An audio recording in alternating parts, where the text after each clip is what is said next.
यहाँ पर एक क्वेश्चन है, द रिएक्शन, कौन सी रिएक्शन है जिसमें क्या है 2A यानी A के 2 मोल हैं, ठीक है। इसकी रिएक्शन हो रही है B से, ये सब गैसियस फॉर्म में है, इसका 1 मोल है, ठीक है। और ये जो है आपस में रिएक्ट करके क्या बना रहे हैं, 3 मोल C के और 1 मोल D के, और ये सब के सब क्या है, गैसियस फॉर्म में है। इज बिगन, ठीक है, ये रिएक्शन शुरू होती है और क्या बनाती है 3C और D with the concentrations of A and B both, किस कॉन्सेंट्रेशन के साथ, किसके, A और B के, at an initial value of 1 molar, ठीक है ना। इनका कॉन्सेंट्रेशन क्या है, 1 मोलर है, किसका, A और B का। A और B का जो है कॉन्सेंट्रेशन क्या है, 1 मोलर, यानी इनकी मोलरिटी 1 है, इनिशियल वैल्यू, ठीक है, इनकी इनिशियल वैल्यू 1 मोलर है। व्हेन इक्विलिब्रियम इज रीच्ड, जब इक्विलिब्रियम स्टेब्लिश्ड हो जाता है, ठीक है, जब इक्विलिब्रियम स्टेब्लिश्ड हो जाता है तब क्या होता है, द कॉन्सेंट्रेशन ऑफ D, तो जो D है इसका कॉन्सेंट्रेशन क्या होता है, इज मेजर्ड एंड फाउंड, इसको जो है नापा जाता है, तो ये कितना मिलता है 0.25 मोलर।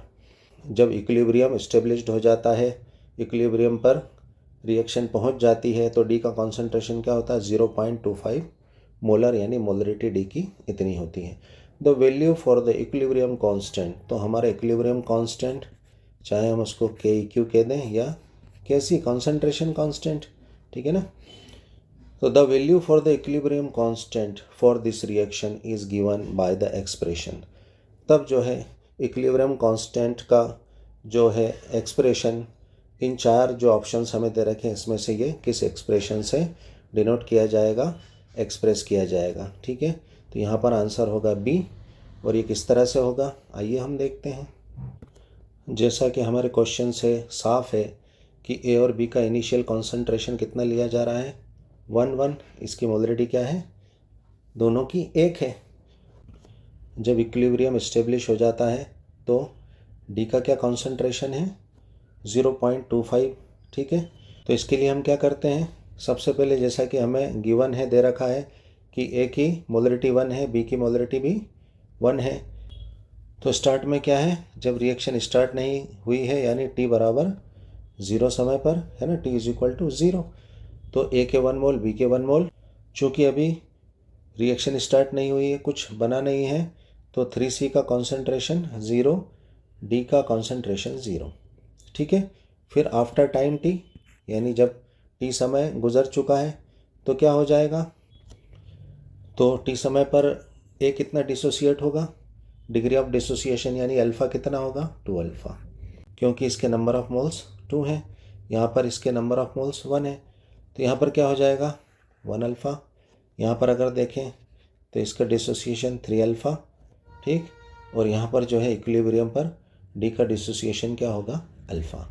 एट इक्विलिब्रियम, ठीक है, एट इक्विलिब्रियम यानी जैसा कि हमें क्वेश्चन में कहा जा रहा है कि इक्विलिब्रियम क्या हो चुका है, इस्टेब्लिश हो चुका है, उस पर क्या होते हैं, ये अल्फ़ा जो है D का जो है नंबर ऑफ कॉन्सेंट्रेशन कितना होता है 0.25 मोलर जो है इसका कॉन्सेंट्रेशन होता है, इसकी मोलरिटी होती है किस पर, एट इक्विलिब्रियम, यानी इतना ये टूटकर इधर आया है, ठीक, किससे, A और B से बनकर या टूटकर, ठीक है।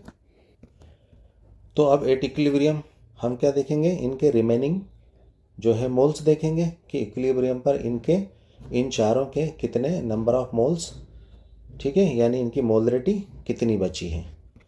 तो ये हो जाएगी, इनिशियल 1 था और डिसोसिएशन कितना हुआ 2 अल्फ़ा, ठीक है, ये 1 था, डिसोसिएशन अल्फ़ा क्या है हमारा, डिग्री ऑफ डिसोसिएशन, ये जो है अल्फ़ा, इधर 3 अल्फ़ा, क्योंकि पहले इनिशियली 0 था, माइनस करेंगे 3 अल्फ़ा ही आएगा, यहाँ पर भी जो है 0 से अल्फ़ा माइनस करेंगे तो अल्फ़ा ही आएगा, ठीक है। तो यह हमें इक्विलिब्रियम पर इनके रिमेनिंग नंबर ऑफ मोल्स मिल गए हमें, ठीक है ना, इनकी मोलरिटी इतनी है। अब हमें जैसा कि अल्फ़ा की वैल्यू पता है कितनी है, क्वेश्चन में गिवन है 0.25, तो हम जो यहाँ तो हम यहाँ पर जो है अल्फ़ा की वैल्यूज़ रख देंगे, तो हमें क्या मिल जाएंगे, नंबर ऑफ मोल्स मिल जाएंगे एट इक्विलिब्रियम।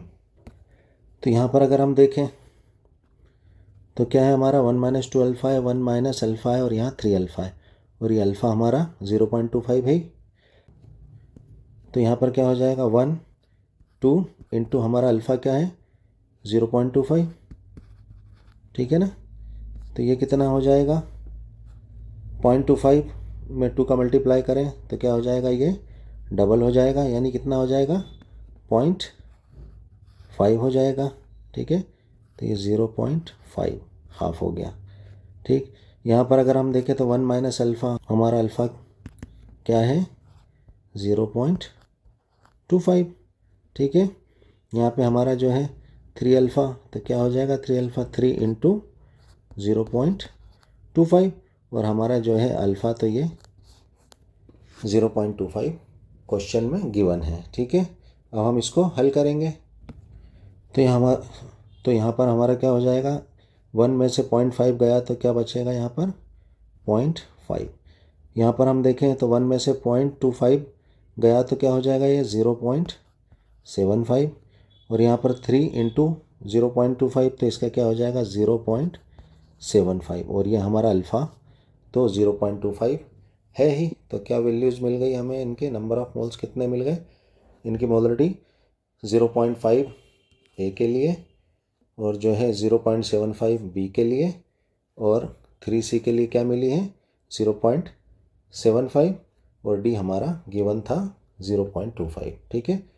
अब इसके लिए हम गुलबर्ग-वागे का क्या लॉ ऑफ मास एक्शन यानी इक्विलिब्रियम कांस्टेंट हम यहाँ पर अप्लाई करेंगे।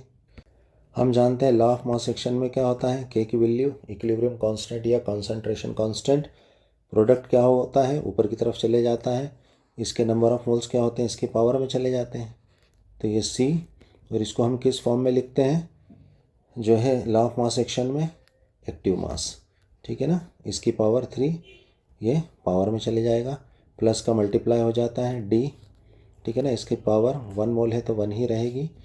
यहाँ पर हम देखें तो ए इसका एक्टिव मास रख देंगे, और ये क्या चले जाएगा मोल्स पावर में चले जाएंगे मल्टीप्लाई, और बी की पावर 1 ही है, ठीक है। अब हम इनकी वैल्यूज़ पुट कर देंगे, सी की वैल्यू कितनी है, तो क्या होगा वैल्यूज़ पुट करने पर के इज इक्वल टू सी की वैल्यू कितनी है 0.75, ठीक है, और इसके ऊपर क्या है क्यूब है। डी की वैल्यू क्या है, डी की वैल्यू है हमारी 0.25, ठीक है। हमारी ए की वैल्यू कितनी है 0.5, इसका क्या है स्क्वायर है, और बी की वैल्यू क्या है 0.75, ठीक है ना। तो यहाँ पर जो है यह हमारा आंसर क्या हो जाएगा बी हो जाएगा, ठीक है। यह हमारा आंसर यहाँ पर हो जाएगा, ठीक है। Thanks for watching.